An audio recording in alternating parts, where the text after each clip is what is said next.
Bismillahirrahmanirrahim. Assalamualaikum warahmatullahi wabarakatuh.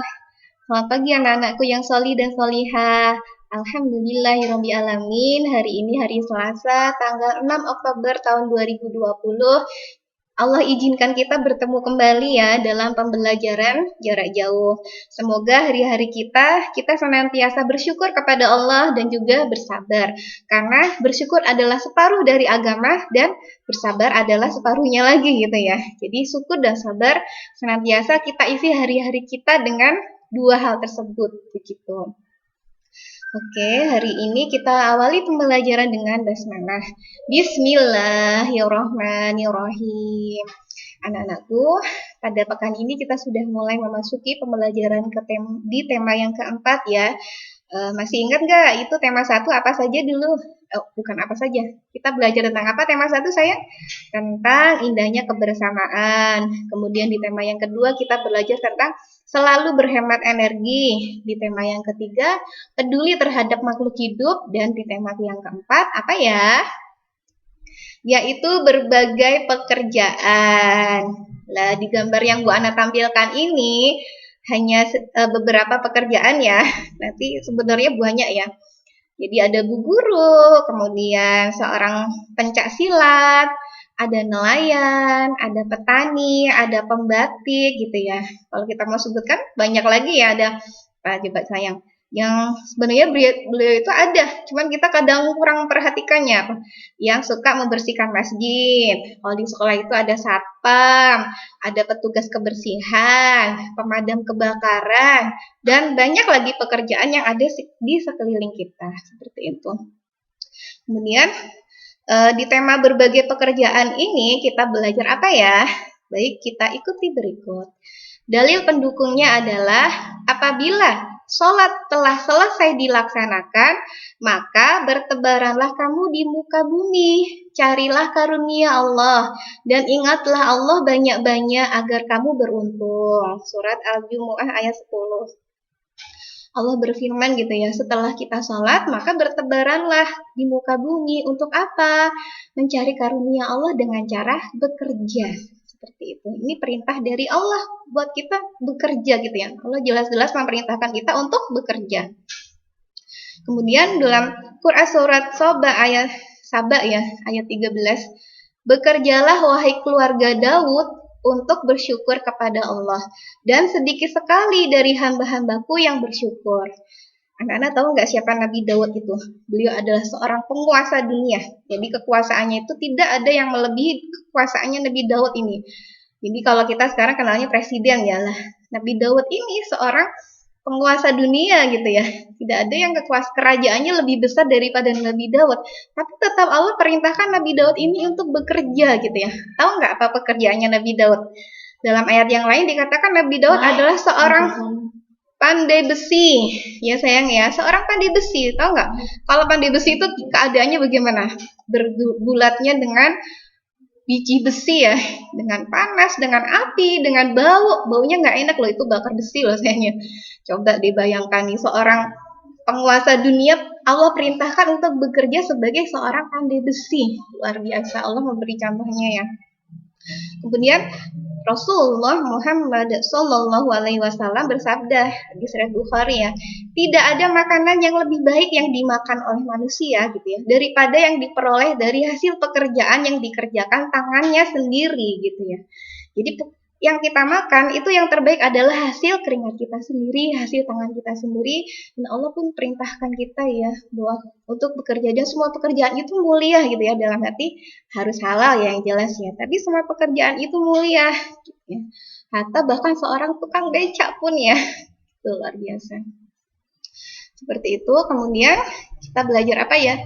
Di subtema 1 tentang jenis-jenis pekerjaan. Ada pekerjaan di bidang jasa, seperti apa coba? Kalau jasa itu dokter ya, dokter. Juga pekerjaan di bidang barang ya, barang dan jasa. Yang barang itu menghasilkan barang, yang jasa menghasilkan jasa. Kemudian subtema 2 pekerjaan di sekitarku. Subtema 3 pekerjaan orang tuaku. Yang kita harus paham ya, apa pekerjaannya orang tua kita. Gitu. Kemudian PAI-nya belajar tentang mengenal arti bersih dan sehat. PPKI-nya makna hubungan simbol dengan sila-sila Pancasila dalam kehidupan sehari-hari. Bahasa Indonesia tentang menilai sastra. Sastra itu bisa berbentuk fiksi dan non-fiksi. Kalau non-fiksi itu seperti cerpen, dongeng, puisi, pantun, itu termasuk yang non-fiksi. Kalau yang fiksi itu kisah nyata gitu ya. Kemudian kita menilai sastra tersebut, mulai dari tokohnya siapa saja, dan nanti kita pelajari lebih lanjut ya. Kemudian adalah untuk matematika belajar tentang kelipatan dan faktor bilangan tentang KPK dan FEB. Selanjutnya IPA-nya, sebentar ini yang tengah kok nggak muncul. IPA tentang keseimbangan dan pelestarian sumber daya alam, upaya keseimbangan. SBDB-nya tentang gambar bentuk berdasarkan objek, PJOK tentang gerak dasar lokomotor dan non-lokomotor. Kemudian IPS-nya tentang kegiatan ekonomi, produksi, distribusi, dan konsumsi, dan lapangan pekerjaan, kemudian perniagaan untuk meningkatkan kesejahteraan. Dan bahasa Jawanya adalah cerita wayang Yudhistira dan unggah-ungguh Boso. Baik, itu yang akan kita pelajari di semester di tema 4 ini ya. Kemudian kita akan melaksanakan puncak tema insya Allah pekan depan hari Selasa ya. Dan ada kegiatannya ya untuk menuju ke sana nanti ya, yaitu sampaikanlah cita-citamu dalam bentuk tulisan. Jadi ditambahkan fotonya anak-anak dan buat videonya gitu ya. Sampaikan cita-cita anak-anak ya. Kemudian isinya apa sayang? Apa cita-citamu? Dalam tulisan tersebut tulis apa cita-citamu, mengapa anak-anak bercita-cita itu gitu ya. Kemudian apa manfaat cita-citamu, apa manfaatnya gitu. Kemudian yang keempat adalah isinya berisi tentang apa saja usahamu agar cita-citamu bisa tercapai. Jadi ditulis dulu yang bagus, yang rapi, tambahkan fotonya anak-anak, kemudian tempel di tempat yang mudah terlihat. Setiap kali anak-anak jadi sering melihat, terus sering berdoa, jadi itu akan menambah kita semangat untuk mencapainya gitu ya. Kemudian setelah ditempel gitu ya, buat videonya gitu ya, bacakan apa cita-citamu tersebut gitu ya. Atau sebelum ditempel bikin videonya dulu ya. Nanti bikin videonya sambil lihat tulisan, susah ya.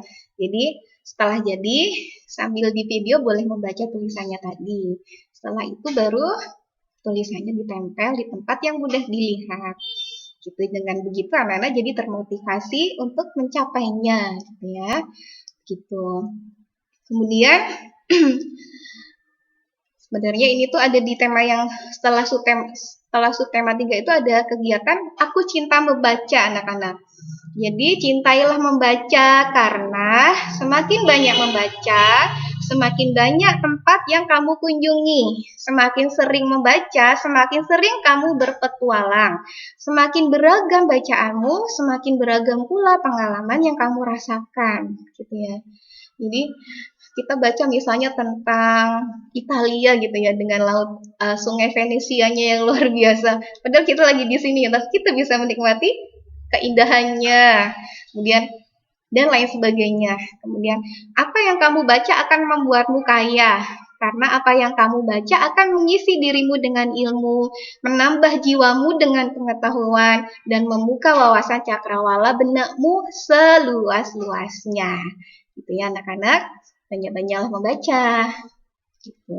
Insya Allah itu yang bisa Bu Ana sampaikan di pengantar tema keempat ini. Semoga mudah dipahami anak-anak. Allah mudahkan untuk belajar di tema yang keempat ini. Baik, kita akhiri dengan hamdalah, alhamdulillahirabbil alamin, dan doa penutup pembelajaran. Subhanakallahumma wa bihamdika asyhadu an la ilaha illa anta astaghfiruka wa atubu ilaik. Assalamualaikum warahmatullahi wabarakatuh. Selamat belajar sayang.